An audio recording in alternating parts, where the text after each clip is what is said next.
I come from the land of cultural cringe.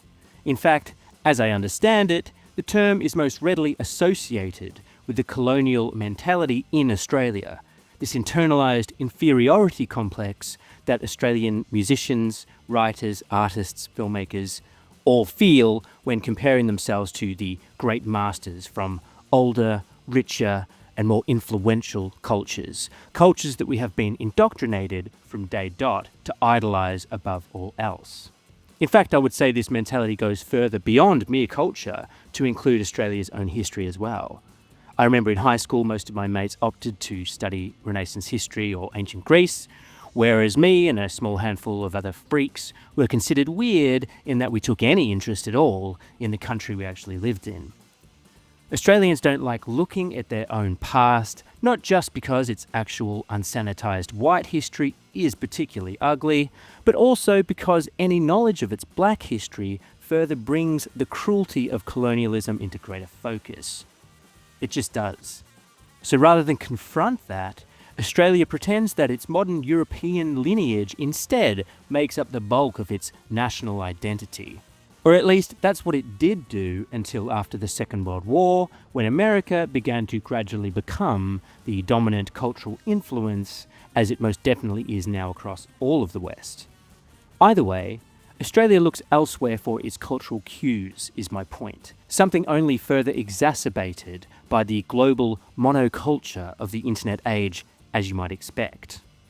And all this is particularly weird when you consider that unlike Canada, another Commonwealth nation of a similarly large physical size, yet small population, Australia and its little brother, New Zealand, the Shelbyville of the Antipodes, if you will, are both remotely located on the globe about as far away as physically possible from the Anglosphere that they are so desperate to be seen as part of. It is kind of weird. But Mickey Beats, you say. Australians well and truly punch above their weight musically. What with your Kylies and your In Excesses, Nick Cave's army of surly virgins, and in more recent years, the indie cool guy acts like Tame Impala and King Gizzard and the Lizard Wizard. And aside from the fact that almost all of the members of possibly Australia's single greatest musical export, AC/DC, were themselves actually British. The one thing all globally successful Australian musicians have in common is that they don't really sound Australian whatsoever. And that is not a coincidence. My favourite ever Australian band, in fact probably my favourite band of all time ever, The Drones, alongside a whole alternate universe of incredible Australian music, have scarcely been heard outside of that country, simply because their sound does not appeal to British or American ears. If you want to break out of your Antipodean backwater and break in to the international market, you need to play the game and shave off the rough edges of your own national identity. Them's the rules. But this is nothing new, of course, or unique to that part of the world. The Beatles, if you've heard of them, copped a lot of flack in their heyday for apparently singing with American accents. And while Mick Jagger, Robert Plant, Elton John have all had this accusation levelled at them, fairly or unfairly, how much this comes down to a concerted effort on their part to sound American versus them quite naturally imitating the music they just simply love is an interesting discussion, if immaterial to my point. Because for reasons, including, but also beyond, mere commercialism, the British absolutely still look up to the US culturally, despite having literally colonised the place. They may performatively sneer at the crassness of American patriotism, but there's a reason that here in the UK, where I now live for the record, American companies own almost everything, why our political leaders whore themselves out to whoever the president may be at any given time, and why homegrown British music, television and film these days is all somewhat unfairly considered second-rate domestically. To start with, Brits are for the most part admirably modest, if not completely self-loathing. And while on one hand, knowingly cheap, low-culture British cliches such as crap TV, crap food and football hooliganism, absolutely all things based on reality I might add, are for the most part embraced here in a humorous, self-deprecating way, and I love that. On the other hand, Brits on the whole tend to be poor advocates for their truly outstanding cultural achievements. Music and humour first and foremost, but also the everyday mundane things like pub culture, football culture, outside of the hooliganism, as I say, and I don't know, TFL. These things are the envy of the world, or at least they should be. But alas, I am also an outsider myself, making me about as close to being an objective observer as one can be, I suppose, and it is from this position that I have to concede that America is still indeed winning the culture war. And despite the UK virtually inventing rock music as we now understand it, mostly of course by bastardizing existing American music forms, there is something in the British psyche that refuses to this day to let go of its inherent collective reservedness in the face of an oversharing, oversexed, and over-solipsistic modern world. This explains how excessive politeness can so easily mask a cutting and sometimes cruel sense of humour. Controversially, how a pervasive shame around the subject of sex so often drives widespread deviant sexual behaviour in this society. And finally, why British people famously cannot dance, or if every live album ever made is anything to go by, even clap in time to music when part of a crowd.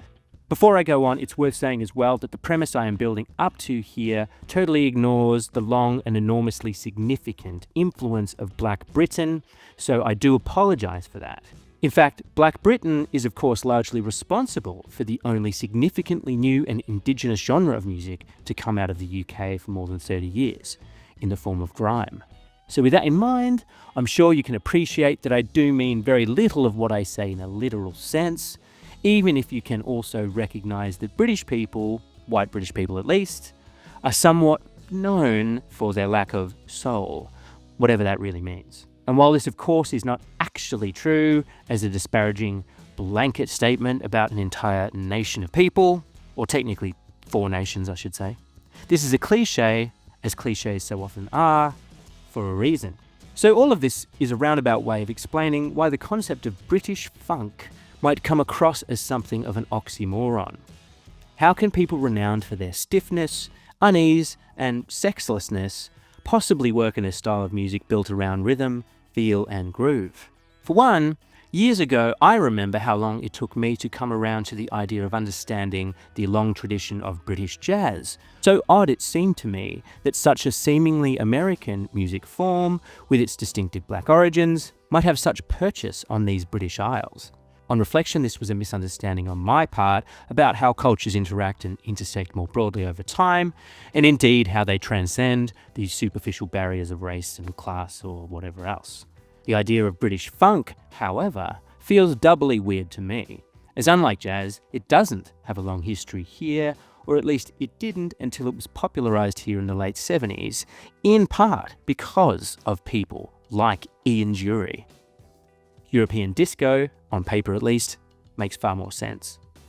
But unlike previous forms of Black American music that have taken hold in the UK over the 20th century, such as jazz and blues, British funk didn't or doesn't rely on simply imitating this cooler, edgier American art form, but co-opted it instead, putting it more in league with the two-tone ska revival, also of the late 70s, which reinvented Jamaican ska, reggae and rocksteady into an authentic, native British art form. And perhaps more than anyone else, Ian Dury did this by making funk part of his own thing, folding it into an apparently incongruent lineage that already included punk and pub rock, disco, and even music hall. The result? Not just a unique type of music, but the creation of a unique and enduring English icon in Dury himself. And rather than chasing a passing trend or riding any kind of wave, Ian Dury's decision to defy what was until then a sacred, unbreakable law of the universe, that aging limeys can't play funk, was at the time merely another hurdle in his life that he refused to let slow him down. The story most commonly told about Ian Dury is one of overcoming adversity, specifically in relation to the bout of childhood polio that caused permanent paralysis in the left side of his body. And yes, his disability was a major, if not the major driver in the development of his tough exterior, his sense of humour, his outsider status, and his admiration for the similarly disabled Gene Vincent, as I will later discuss. But, as I have talked about elsewhere on this channel, just as Joni Mitchell is not merely defined by her gender, Sly Stone is not merely defined by his race, or that Jerry Lee Lewis is not merely defined by being a terrible human being.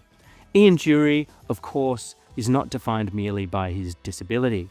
In fact, I would go so far as to say his disability was among the least of the barriers Ian Dury had to clear in order to become the iconic figure he is now widely considered to be, in the UK at least. In fact, and I'm surely not the only one, getting to know his music as I mostly did through my dad playing his needle drop cassette copies of his records in the car as a child, the fact that he was physically disabled was for the most part a footnote, an interesting factoid that I learnt many, many years later, that then and now has really little bearing on how I think of Ian Dury. Because all I knew about Ian Dury from his music was that he sounded old, weird, and funky. His voice was unlike anyone's I'd ever heard as a kid. I wouldn't even have known at the time that Ian Dury had what was known as a Cockney accent, or even a British one, necessarily. At that age, English people, to me, like everyone else as far as I was concerned, sounded American when they sang. All I knew was that he sounded like a dirty old man, because that's kind of what he was. Being old is one thing. Ian Dury was born the same year as Paul McCartney, making him 35 when he had his first hit. Incidentally, just as Paul was starting to lose his effortless, youthful magic around the same time. And while I haven't got an official age calculator available close to hand, I would guesstimate that 35 in 1977 was roughly equivalent to 45 or maybe even 50 today. Even now, few pop artists are allowed to carry on at that age, let alone burst onto the scene for the very first time, at least in terms of the popular consciousness. Of course, him being a full generation older than his pop business peers in the late 70s fortunately had little effect on him commercially, at least as it would seem. And on the plus side, it alternatively gave his creative persona a far longer period of gestation, one that included a solid decade and a half in art school, the commercial arts, and a solid taste of the music industry as a key player in the low-profile but nonetheless exploding pub rock scene. And unlike some other notable art school alumni of the period who took their ideas into the rock idiom, David Bowie and Brian Ferry being the most notable examples in this vein, Ian Dury struck upon musical success at the positively ancient age of 35, precisely because he had put thought into constructing a persona that not only drew from centuries of the gritty English literature of T.S. Eliot, W.H. Auden, and Charles Dickens, but also, very deliberately, of a place, specifically East London and Essex. And that's despite him not really having grown up in East London and Essex much at all. To steal from Taylor Parks, Ian Dury was possibly the only person in human history to ever have lied about being from Essex, the New Jersey of England. Being an Essex lad, or ladette as they're known, is widely considered a byword for being gaudy, cashed up, and somewhat stupid or thick, these days at least. The Essex man, coined as a political stereotype in the 1990s, specifically describes the kind of voter who may have voted Labour back in the day when this country had a working-class industrial base, but who now has embraced the century of the self, post-Thatcher, upward mobility outlook. And how much of that analysis is fair or unfair is not really for me to say. My biggest problem with Essex as a county is that it doesn't have any actual major population centres in it. But what is far more notable is how Essex bleeds in, or perhaps more accurately, bleeds out of East London. In fact, it was by leaning on the pre-established Cockney Sparrow Artful Dodger Act that Dury was able to rise above his own perceived and real limitations and attempt something as cognitively dissonant as British funk, or to be specific, English funk. It's not about posing as something that he wasn't, quite the opposite. As I've personally come around to understanding, on the verge of finally attaining British citizenship myself, is that being British has nothing to do with being from any single place, having any single accent, or looking a certain way. While there are many people who might wish this not to be the case, the UK is a place that contains every kind of person, All the extremes and subtleties of humanity all meshed together in a sometimes confusing, sometimes contradictory, mostly harmonious place. Again, despite what some people will try to claim. Because if it wasn't that, we would never have any of this celebrated culture, this food or this language, the most widely spoken in the world. We wouldn't have chicken tikka masala, the Beatles, or the internet. Great Britain first became great by marching across the world, usually by force, taking everything that wasn't nailed down. And we can be sorry as we like about the unjustness of that, and it is unjust. But doing so won't materially change anything in the now. Because, whether we like it or not, taking over the world, militarily or culturally, also means that you assimilate the rest of the world. All the bad and the good. It's a two-way street. So that's how we get characters like Ian Dury, steeped in disparate artistic traditions, as ugly as he was beautiful, as terrifying and cruel as he was kind and caring, as funny as he was deadly serious, and finally, every bit as soulful and funky as he was British. Ian Robins Dury was born in Harrow in outer northwest London in 1942, an only child to Bill, a professional driver and former boxer, and Peggy, a domestic health worker. First moving between Harrow and Mevagissey, Cornwall, during the war, the family then moved to Switzerland for Bill's work after the end of the war, with the parents separating permanently when Peggy and Ian returned to England to settle in Cranham, Essex, on the opposite outer northeastern edge of London. He contracted polio at age 7 from a swimming pool in Southend-on-Sea, first spending 6 weeks in isolation at a hospital in Cornwall before being sent back to Essex to recuperate for a further 18 months. Ultimately, the disease caused permanent paralysis to the left-hand side of his body. From there, he attended a tough school for disabled children down south in East Sussex, followed by an all-boys grammar school in High Wycombe, Buckinghamshire. Leaving school at age 16, he returned to London and surrounds to study painting at the Walthamstow College of Art, where he was tutored by legendary pop artist Peter Blake, just prior to Blake designing the album cover for the Beatles' famous Sgt. Pepper's Lonely Hearts Club Band. After graduating in 1966, he became an art teacher, occasionally contributing commercial illustrations for the Sunday Times. He then married fellow artist Betty Rathmell in 1967, leaving London again to raise their 2 children in Buckinghamshire. But the call of rock and roll saw him leave for London again in 1971, alone, to kickstart his music career, and rather than make any presumptive judgments about his character over apparently abandoning his young family in this manner, I'm led to believe it speaks more to his, in all fairness, consistent pursuit of the bohemian, or in today's parlance, alternative lifestyle. And that might naturally extend to domestic living arrangements as much as anything else. And while I'm sure the situation was difficult for all involved, especially his wife, I do understand that he was a present and loving father to his children throughout his life, so there you go. And just as his unwavering personal drive saw him overcome a major physical handicap as a child, a brutal education, and then perhaps justification for leaving his family behind, he threw himself into London's pub rock scene with both feet, forming the band Kilburn and the High Roads, named after a northwest London district. And while Kilburn and the High Roads didn't have a hint of the funk that would define Ian Dury and the Blockheads, their saxophone-driven sound and their taste for music hall absurdity would prove a major influence on Madness and the wider two-tone movement of the late 70s and early 80s.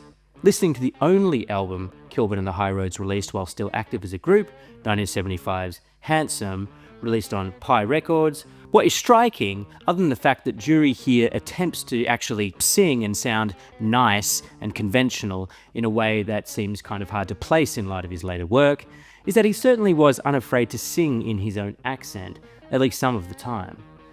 Now, the pub scene in London in the 70s is worth commenting on, and for reasons beyond the fact that as a genre, that it more or less kept the back-to-basic home fires burning on this side of the Atlantic between the garage rock of the mid-60s and the proper advent of punk with the Sex Pistols in 76. For starters, I'm drawn to it spiritually as a major fan of British pub culture, and as it happens, I spent many years playing pub venues in Australia myself as a young buck. And by that I mean pubs that also had a band room with a stage, of course, but very often it might also mean pubs without a stage, where a band might just set up on the floor in the corner of a room with a small PA system and bash out a couple of sets. It's a very intimate setting and has its own vibe as a way of both playing and enjoying music. Add to that a permissive drinking culture, and it makes for a romanticised atmosphere for musicians, I think, especially those in the pub rock scene who might be a little older or not cool or current enough for playing bigger or proper stages, where you might equally earnestly demonstrate your own songwriting wares, just as you would simply run through a bunch of covers by your favourite bands for fun. In the UK in the 70s, it was certainly seen as a rhythm and bluesy, earthy form of music, and there was scarcely a high street here in London back in those days that wouldn't have had a pub with live music blasting out of it most nights of the week. Frankly, it sounds great. Sadly, such a sight is a rarity these days, but you can see why Ian Dury was so drawn to it himself. Alongside Essex's favourite sons, Dr. Feelgood, Kilburn and the High Roads were the kings of this small but influential scene in the early to mid-70s, including landing a support slot on The Who's Quadrophenia tour. Not bad at all.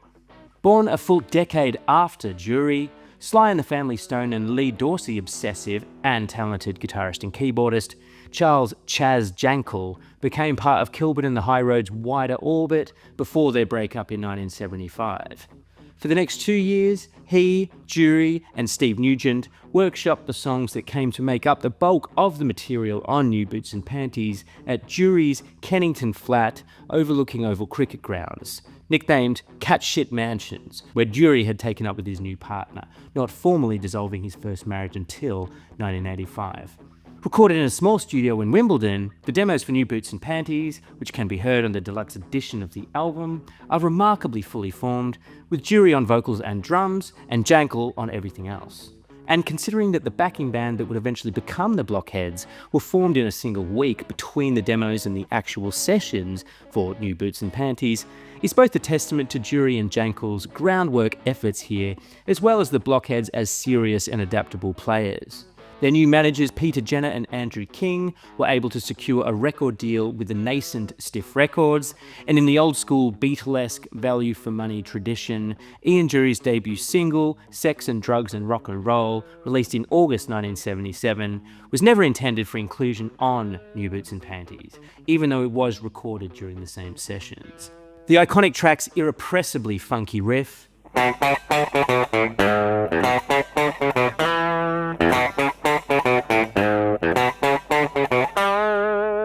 was itself a lift from an Ornette Coleman track that Dury had brought with the written lyric to Jankel, who fleshed out the song and the arrangement from there. This deviated only slightly from their typical way of working, mirroring the unconventional songwriting partnership of Elton John and Bernie Taupin, meaning one person strictly does music and the other strictly lyrics. Speaking of which, while the lyric might come across as a paean to hedonism, according to Dury, it's more about breaking out of the 9-to-5 and embracing an alternative lifestyle, whatever it may be, sex, drugs, rock and roll or otherwise, as he most certainly did himself. Keep your silly ways, or throw them out the window, the wisdom of the ways. I've been there and I know lots of other ways. What a jolly bad joke, if all you ever do is business you don't like. The single sold only modestly on original release, but later became synonymous with Ian Dury, especially after the subsequent Live Stiffs tour turned New Boots and Panties into a surprise hit. What you can hear is the dynamic between Dury himself and the band, again later on to be officially christened the Blockheads. And while New Boots and Panties is credited solely to Ian Dury as a solo record, his backing band here is indeed the very same that would make up the nucleus of the Blockheads. Firstly, the formidable rhythm section of Norman Watt Roy on bass and Charlie Charles on drums, previously working with a group called Loving Awareness, and recommended to Dury and Jankel by an engineer at the album's demo sessions. Plus, saxophonist Davey Payne, who had followed Dury over from Kilburn and the High Roads. While several other session musicians contributed to New Boots and Panties, the Blockheads lineup was fleshed out shortly afterwards to help tour the album, and from then on to this very day, whether backing Ian Dury or not, the Blockheads are for my money the funkiest band England has ever produced, and entirely deserving of their nickname as the Essex Steely Dan. Now, the thing about New Boots and Panties is that its songs were written in the years between the breakup of Kilburn and the High Roads in 1975 and the songwriting sessions with Chas Jankel and Steve Nugent at Dury's Kennington, South London home ahead of their initial demo sessions in April 1977. This is to say that this album is the culmination of several years' worth of ideas, at the very least, from multiple collaborators from an effective starting point of anonymity. Therefore, without the typical pressures of touring and fame. And while not to take anything away from the excellent music Ian Dury subsequently made both with and without the Blockheads, this is why New Boots and Panties is perhaps a standout example of a record suffering from first album syndrome. First album syndrome describes how an artist might have their whole life until that point to make their first statement, which is why debut albums can so often be really well written and fully realized. And distinct from second album syndrome, which quite logically describes a follow-up failing to match or exceed the artistic or commercial success of the first, the curse of first album syndrome is specifically much more lethal in that the heights of a debut release are never reached again and might subsequently overshadow an artist's entire career going forward. Surely the long-playing version of a one-hit wonder. I'm thinking Boston, Guns N' Roses, The Strokes. These guys wish they had second album syndrome because first is kind of terminal. It is worth considering, however, that from the Sex Pistols' Nevermind the Bollocks, released in 1976, onwards, the year zero approach of punk rock kind of meant that it made sense to throw everything at your debut, as there was every chance it would be your last anyway. Especially as Dury was competing with people a decade younger than himself, and likely considered this his last role of the pop die, in a sense. And as was so often the case with the first wave of punk rock debut albums, New Boots and Panties was also recorded on the cheap, which is to say quickly and at extremely late or early hours, in this case, at Manfred Mann's Workhouse Studios in Southwark's Old Kent Road. And while in my opinion, so many classic UK punk records suffer not so much from being lo-fi, but instead just kind of distant and thin, I'm looking at you, The Clash, specifically. This works differently on New Boots and Panties in that while Dury himself brings the bulk of the punk energy outside of the actual punkier tracks towards the end of the record, instrumentally, this is a funk record more than anything else. And the iconic funk music that these guys were no doubt studying, whether we're talking James Brown, Sly and the Family Stone, or more contemporaneously, the disco crossover of groups like Chic, doesn't benefit particularly from high-fidelity, up-close, in-your-face production. The fullness of the drums, the maxing out of the frequencies, the bigness of everything. In many ways, the smaller funk music sounds, the funkier it is. And that's because funk is all about ensemble playing, where the details are in the parts, in the arrangements, and the overall feel, rather than the studio wizardry. So what I'm saying is that, partly by accident, funk music through a British punk aesthetic is actually quite a good marriage, if seemingly odd on paper. Speaking of odd marriages, I've always been wary of the combination of musical comedy, forget cultural cringe, I'm talking about actual cringe. There is nothing more cringy than the smugness of jokes set to music, especially in the way it is instantly and infinitely less funny on second hearing, in a way a joke not set to music is not. I love Monty Python, for example, and despite Eric Idle being my low-key favourite Python, whenever he picks up the ukulele or the guitar for a jaunty song full of witticisms, I ain't laughing. I would put the Ruddles, however, who I love, to one side here, as that brand of parody is certainly music-driven, and the lyrics are mostly amusing within the juxtaposition of that. Frank Zappa is a prominent, otherwise serious and frankly genius-level musician whose take on comedy rock leaves me mostly cold. We get it. You're smarter than everyone else.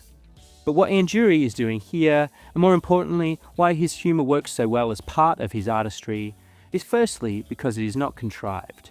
Instead, it's authentic and real, and clearly part of his genuine persona as a chirpy, cheeky chap from the East End. More importantly, it comes from a long music hall tradition that included the theatrical eccentricity of Max Hall, the working-class common-touch charm of George Formby, and the risque flamboyance of Max Miller. And Dury's aggressive sexuality is confronting, as he is indeed no pop star oil painting himself, with at least a third of new Boots and Panties songs being directly about sex, full of Cockney rhyming double entendres, and more than a few single entendres to boot. The horny tracks aside, Dury's other great talent is his detailed eye for outsider character studies. Not just in relation to Dury's own outsider experience as a disabled person, of course, but more so his observation and reflections on the underbelly of East London and Essex life. Some of them are characters worth pitying, some of them worthy of nothing but contempt. And Dury quite believably folds these personas into his own within the songs. Not just that he's perfectly convincing in his Ray Davies-esque satirical inhabiting of these characters, but more so his use of authentic street-level vernacular that is equal parts squalid and tawdry as it is bitterly funny and genuinely affectionate in its way. And speaking to the warmth that is present on this record, Dury so often looks back fondly to the previous generation here as well. Personally, on one hand, with his ode to his bus-driving, bedsit-dwelling father, who had passed away a near decade previously, but also spiritually through his idolatry of the doomed Gene Vincent specifically, broken and disfigured as he was himself, and also, like Dury, someone who embodied the romantic spirit of rock and roll, for better and for worse. Because for all of the slick and detailed funk to be found on New Boots and Panties, predominantly the influence of Chaz Jankel and the band that would become the Blockheads, musically the record almost as heavily leans on pub rock, and its back to basics return to the 50s aesthetic. But of course it's none of these stylistic inputs in isolation that makes this record what it is, as even the brashest, most punky cuts on the album are tightly played with sophisticated arrangements thanks to Chaz Jankel and the band's wider musical sensibilities. I especially appreciate, again a feature common to funk and soul music, how you can tell that the instrumentalists are listening carefully to the lyrics, punctuating certain words with musical accents, or invoking certain words with a noise or a slide up the fretboard. All this in combination with Dury's earthiness creates a whole new thing altogether. English funk. Something unthinkable before now and impossible to ignore since. And maybe it was because he was nearly 35 years old and sick and tired, frankly, of playing the fool in a six-piece band, burnt out at not fitting into the zeitgeist, so much so that rather than try to match Jankel's Americanisms, he felt the only option left was to be his whole self in the most warts and all, let it all hang out kind of way. I've said before that punk rock made ugliness, to one degree or another, acceptable in a way that it never was before or since in popular music. Elvis Costello's detractors famously claim that critics only like him because he looks like a critic. And aside from Dury and Costello both starting out on stiff records, they have a lot more in common than meets the eye. Unlikely looks, unlikely voices, and an underlying burning intensity, unpleasantness even, that actually makes them more relatable in a way most pop stars most definitely are not. But unlike Costello, who I of course love, but who has to my ears a very deliberate vocal affectation going on, Dury's decision to not only speak in working class dialect, but also not to hide his natural accent, was the making of him, and on this record very specifically. In fact, I've heard it said that someone comparing him to Barry White was the straw that broke the camel's back in this regard, so perhaps we can chalk it up to embarrassment as equally as we can to bravery. And as well, when you haven't been blessed with a singer's voice, it stands to reason that you channel your energy and character into your choice of words, and in Dury's case, especially your choice of rhythm. And that's why there's a solid argument to be made that alongside British funk, Dury was also pioneering on this record a sort of talk-singing proto-rap that would go on to find a place within Britpop, most notably Phil Daniels' contributions to Blur's Parklife. But also Mike Skinner and the Streets, and grime, drill, and many other variants of British hip-hop and rap you might care to name. This record invented a hell of a lot, all at once.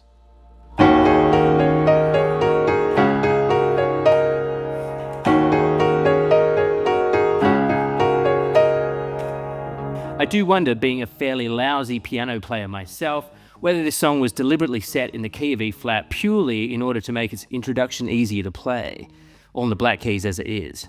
E-flat and B-flat are a comfortable key for horn players and therefore common for funk bands after all as well. Either way, it's a lovely bit of quasi-turning Japanese-style musical racism to kick off with. And Wake Up and Make Love to Me is a deliciously sexy little album opener, and it sets out Dury's playfully ribald humour, as it also does the band's tight funkiness. Lyrically, it does more or less exactly what it says on the tin, Ian proffering his gift for womankind, as he puts it, as an invitation for a bit of the old morning delight. Probably not the kind of song you'd hear anyone doing these days, at least not a man. I also particularly like the line, "What happens next is private. It's also very rude," in that it rhymes perfectly well within the scheme of the verse lyric, but it kind of feels like it doesn't in his delivery, underlining the word rude and exactly what he's referring to. Musically, it's exactly as complicated as it needs to be, with Chaz Jankel's piano introduction presumably supposed to musically represent the ecstasy of waking up and making love to Ian Dury. The bulk of the song, with its identical verses and chorus sections, is built around this simple bass hook.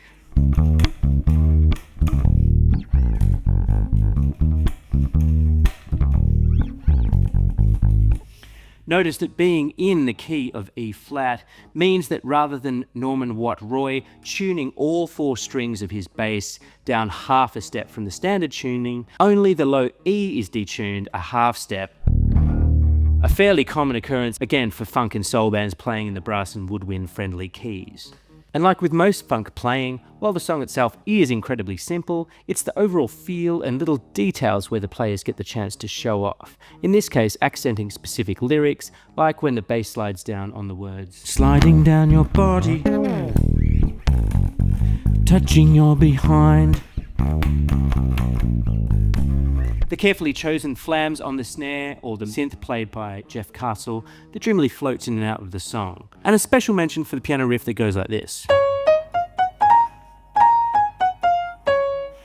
Finally, I really enjoy the overdubbed rototoms that bring the whole thing to a close as well. Blue Jean Baby.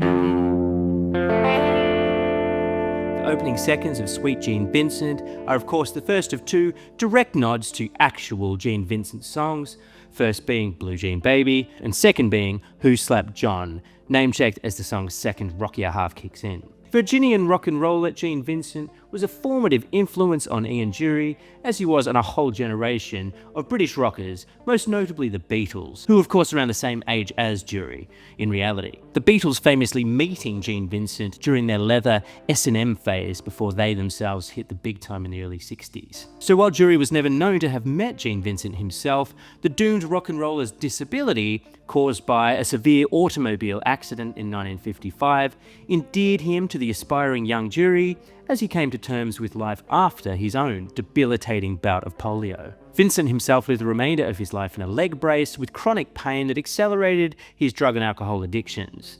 Personally, I have a lot of time for Gene Vincent's classic work. There's a real clean and pure feel to it, and to my mind, he was kind of like as if Elvis Presley had never moved out of his early Sun Records phase, arguably his best phase.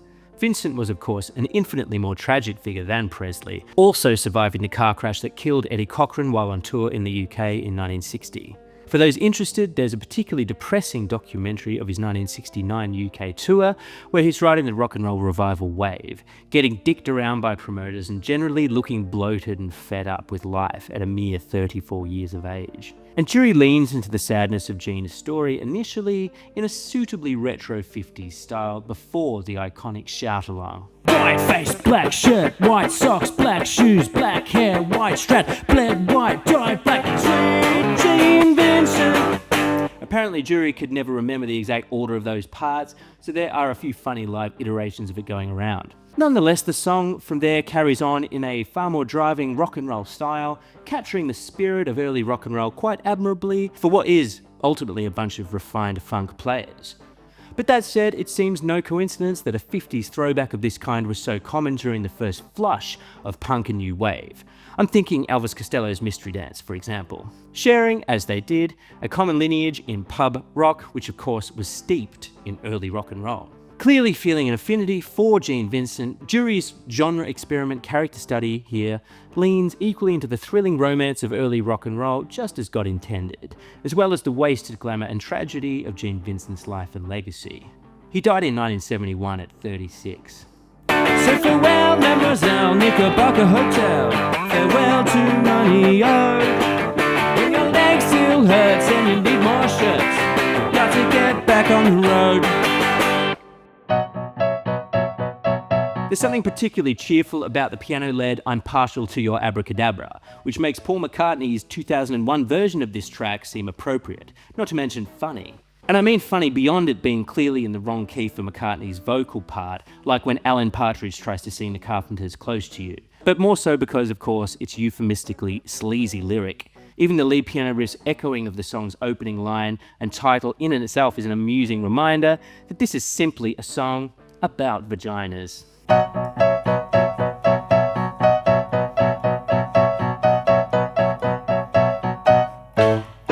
That said, much like Wake Up and Make Love With Me, minor character Little Ian appears to play a major role in the song's relatively sparse lyric. Not exactly one of Ian's most cryptic ones, it must be said. Its repeated nods to the Boots and Panties of the album's title are notable, however, but none of this should distract from a very tidy little chord progression in the verse that has a pleasing flow and logic of its own. Please, please stop it, it likes it, tickles it to death either way. These lovely boots exist to drive it round the twist. The call of nature must be obeyed. There's a very tasty guitar solo from Chaz in the middle there, and in the song's outro, hinting at how fast and hard-driving live versions of this song could be, with only a comparatively small hint of that dirty Essex funk in the song's B sections, with this part.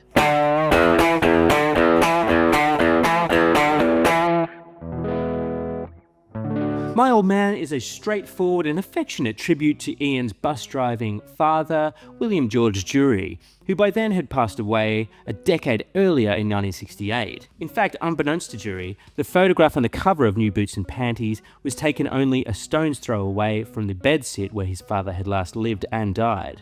The portrait laid out in the song is full of Cockney slang descriptions of his working-class father in his three-piece whistle, meaning suit, dropping his H's, and Ian's experience of reconciling with him as his old man's health steadily declined in old age. There's a particularly poignant dignity to the repeated lines at the end of each verse, matching the chord progression perfectly, in that the music makes it seem like these particular lines just have to repeat for some unknown reason. My old man was fairly handsome, he smoked too many cigs, lived in one room in Victoria, he was tidy in his digs. Had to have an operation when his ulcer got too big. When his ulcer got too big, my old man. The whole thing built around Norman Watt Roy's incredibly funky bass line, of course, the cadence of which I had stolen in the past for a song of my own.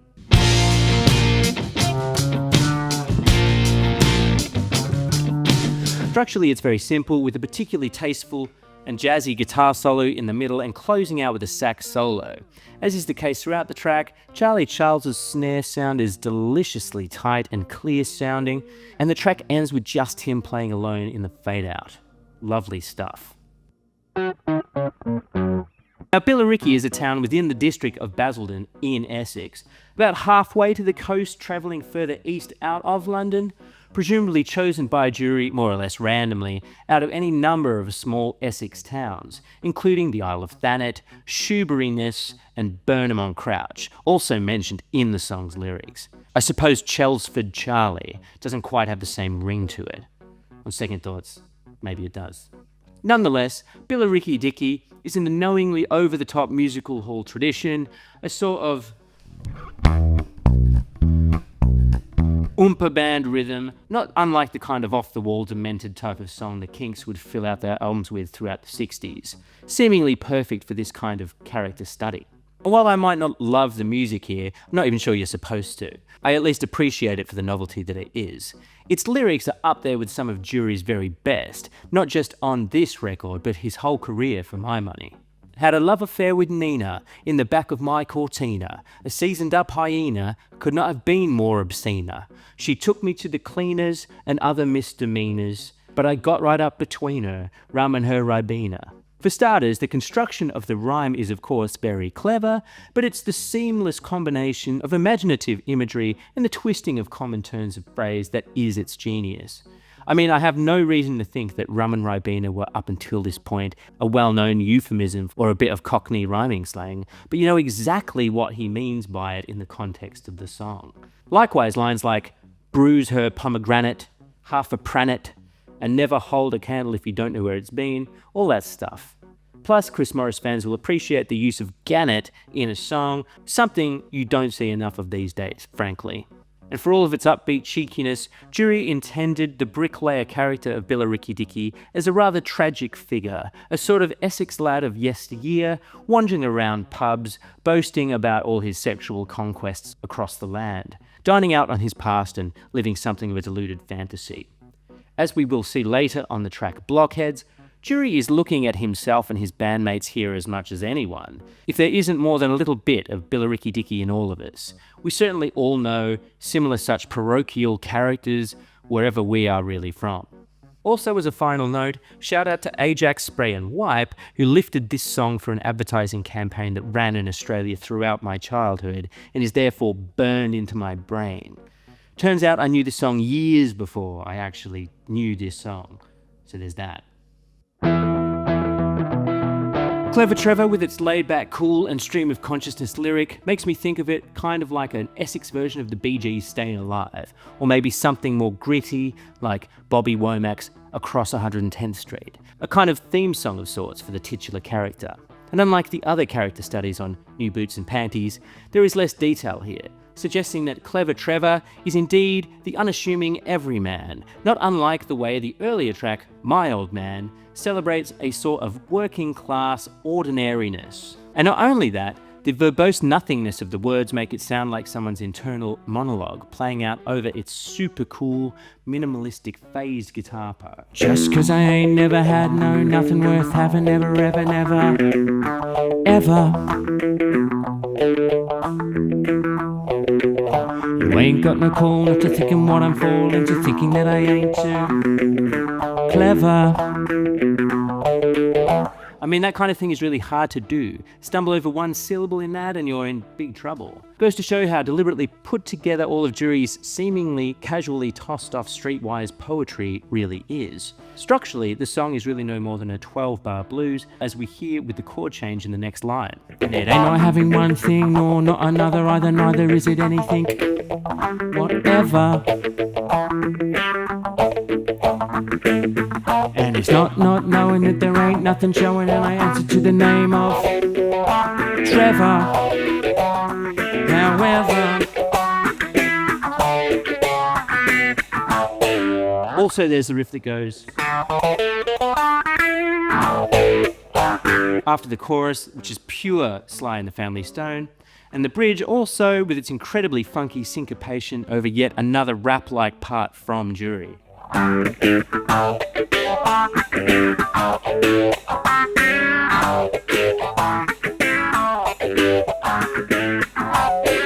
I can't sing it and play it together sadly, but you get the idea. Probably more than any other track on this record, Dury is basically rapping here, in that if he's holding a note at all, it's usually the same one throughout, and everything is about the rhythm of the words. Again, I'm not going to go so far as to make the ridiculous claim that Ian Dury invented rap here or anything, but if nothing else, this demonstrates why Ian Dury was such an influence on British rap, garage and hip-hop at least, in the subsequent decades. In this setting, with a funky rhythm section, talk singing in a heavy British accent goes together perfectly to my ears. An absolute highlight of New Boots and Panties for me, clever Trevor summarises so much of what made Dury and the Blockheads so powerful as a team, and this is certainly one of their top-tier iconic tracks, and with good reason. The Blockheads were known to go pretty feral on this one live too, with a "knock me down with a feather, clever Trevor." Not unlike the chantathlon that sex and drugs and rock and roll would also become in a live setting. If I Was With a Woman is most definitely the most aggressively funky cut on New Boots and Panties, and much like the album's opener, it's a much more piano-forward arrangement. The lyric is Dury quite humorously listing all the things he would do to wind up his partner, almost as if Dury himself wasn't already married with children well and truly by this time. The same could be said of early period Elvis Costello, or incel Elvis Costello I should say, who similarly modelled himself as the scorned lover looking in jealously from the outside. There was a lot of this going around at the time. I wouldn't say this is misogynistic by any means, however, as unpleasant as it is. I suspect much like Billericay Dickie, Dury is asking us to pity this rather pathetic character he is portraying here. A desperate, petty and vindictive man overdoing his efforts not to look desperate, petty and vindictive. I read the "look at them laughing" as his inner monologue, perhaps observing or even imagining all object or objects of his desire looking down on him. I particularly like the circular bass line going on under this part, as well as the seemingly indifferent jazz chord syncopated over the top of it. Wicked tune this one, and one altogether over way too soon for me. Written well before Dury's backing band christened themselves the Blockheads at the suggestion of drummer Charlie Charles, Blockheads is the first of the 3-track run of harder-edged tracks that close out New Boots and Panties, possibly because of a desire to showcase the funk more than the punk as Dury and the band's foremost distinctive characteristic on their debut. It also returns to one of Dury's favourite topics in that it profiles the Billericay Dickies, or the clever Trevors of this world, that is to say, the Essex man. Blockheads, with their blotched and lagered skin, food in their teeth, shapeless haircuts, catalogue trousers, hire purchase signet rings, etc., etc. All brutally observed little details, almost hatefully described in a manner that could be considered classist, were it not coming from the king of the Blockheads himself. For of course, Dury is not only describing himself and his band of funky yobbos, but he's describing you and me as well. Because we're all tasteless, we're all uncouth and unrefined in ways we're both aware of and unaware of. And in that sense, the song is a celebration. There's a couple of hilarious asides in what you might call the song's recurring bridge, including "How'd you like one puffing and blowing in your ear hole? Pissing in your swimming pool." And later on, "Imagine finding one in your laundry basket." "Banging nails into your big black dog." Before a synthesizer solo, the very beginning of which sounds exactly like an enormous fart. It never fails to make me chuckle. The outro, where he's just screaming "Blockheads" at the top of his voice, an unusually aggressive register for him compared to the majority of tracks on this album, is joyful and infectious in its way, the more you realise that this isn't a classist put down by any means, but is instead a celebration of the ordinariness that defines almost all of us, one way or another. Plaistow Patricia opens with the rather infamous use of the C word, Ian Dury somehow beating out Derek and Clive for the earliest appearance of the word on a commercially released recording, for the first 40 seconds making up the song's almost atonal introduction. To match the lyric as if it's designed to be as unpleasant as possible, and for my money infinitely more shocking and punk than the Sex Pistols' God Save the Queen or anything else punk had to offer up around this time. But before we get too accustomed to that, the song takes off as another pub rock, 50s-inspired rocker, complete with riffing saxophone answering each line of the lyric. Ian growls the song with its description of the East End, heroin-addicted streetwalker, Plaistow being approximately halfway east out of central London towards Essex. It's full of East London location name drops and bawdy physical descriptions of the toothless junkie who, quote, turned the corner before she turned 15. Ugh. It's a bit nasty, but I would reiterate that Dury here, as he often did, is using the language of the common man less of an endorsement necessarily than merely a reflection of the underclass world of these songs. And despite its vulgarity, I would say the detail in the lyric makes it far more substantial than a throwaway album filler track, even if it's almost definitely known to most for its obscene introduction. There's also a squeaky nonsense saxophone solo which I quite enjoy, and I really like how the song breaks into halftime for each of its choruses, as well as the extended outro and fade out.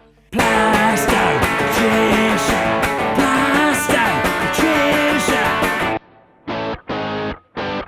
Dury now closes out new Boots and Panties with one final dose of abrasive punk with the Blackmail Man, a through-and-through exercise in Cockney rhyming slang, with Dury first making a straightforward phrase, then following up with a slang version of the same. I'm an Irish cripple, I'm a Scottish Jew, I'm the Blackmail Man. A raspberry ripple, a buckle my shoe, I'm the Blackmail Man. Cripple, ripple, Jew, chew. You get the idea.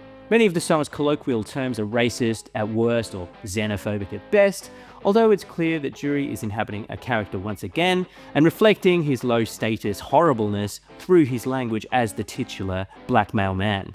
More so than any other track on New Boots and Panties, Blackmail Man is musically furious, full of explosive punk energy, a million miles away from the sophisticated funk showcased elsewhere on the record, mostly on the first side. After scarcely more than a minute and a half, the song ends with a cacophonous wall of noise from the band and Dury just screaming his head off. It provides a cathartic full stop to the record, and as the band laughs to themselves in the background, the last sound we hear is the dying squeals of Chaz Jankel's guitar in its final throes.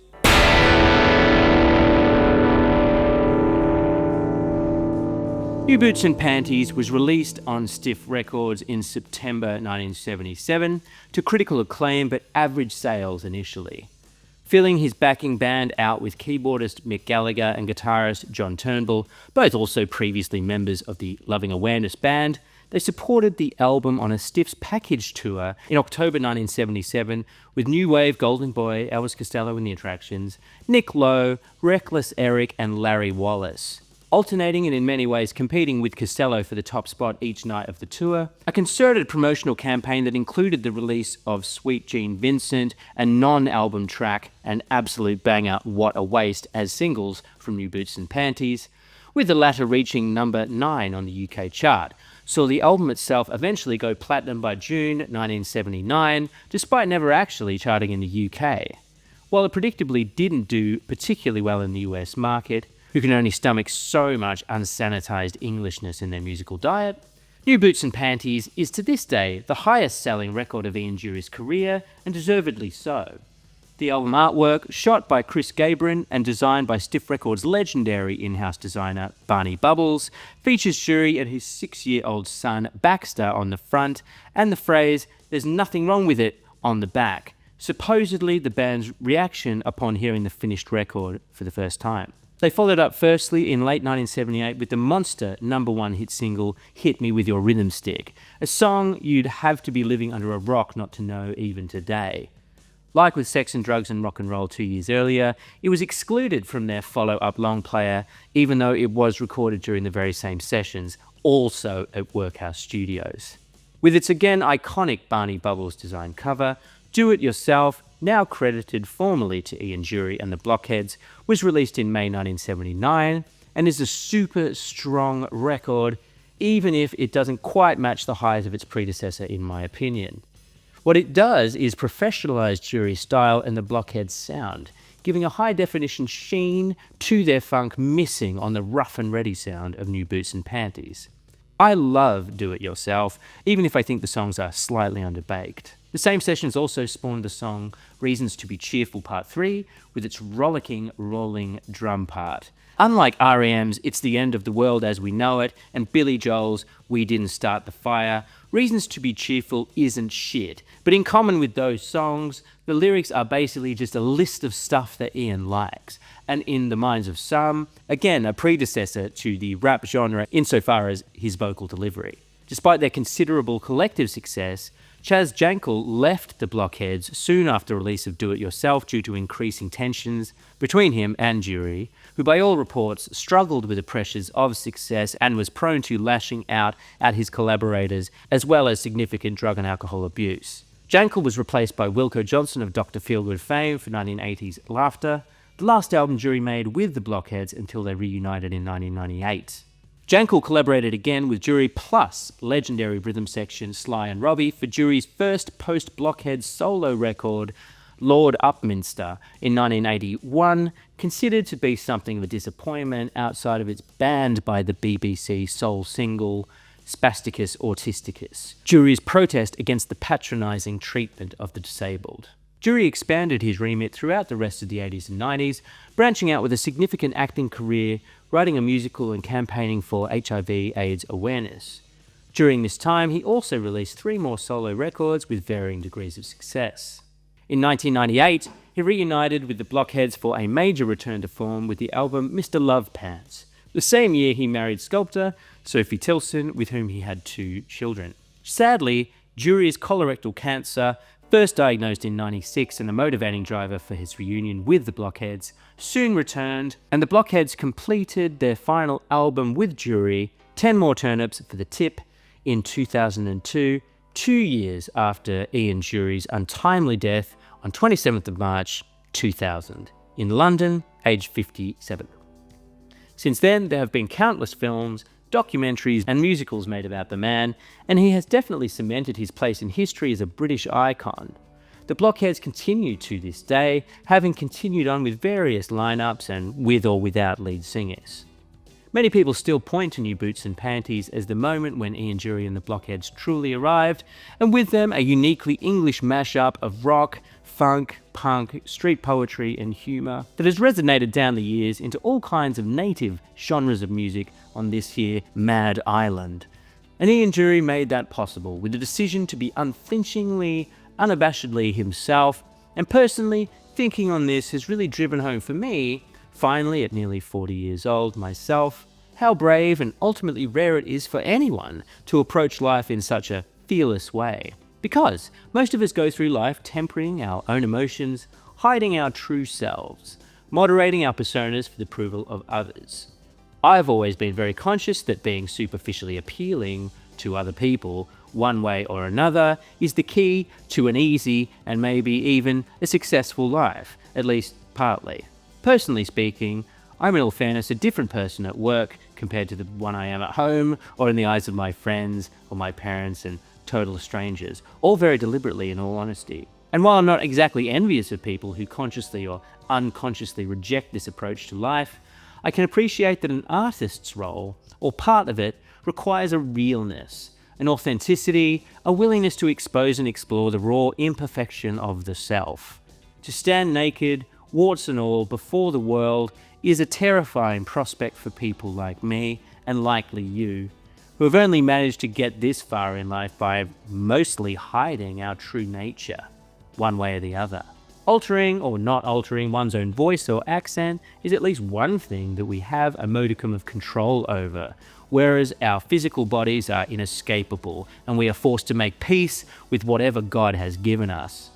And I think it's fair to say that while Ian Dury was not physically blessed in a conventional sense through his significant disability, of course, his genius was not only in being unashamed of that, but to go instead one further completely, by having a totally abrasive and fearless personality.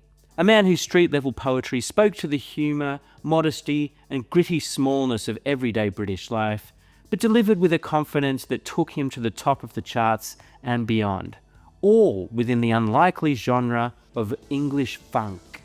But it was instead the punk in Ian Dury that saw him reject those patronising voices that look upon the great unwashed, the underclass, the disabled and the poor with pity.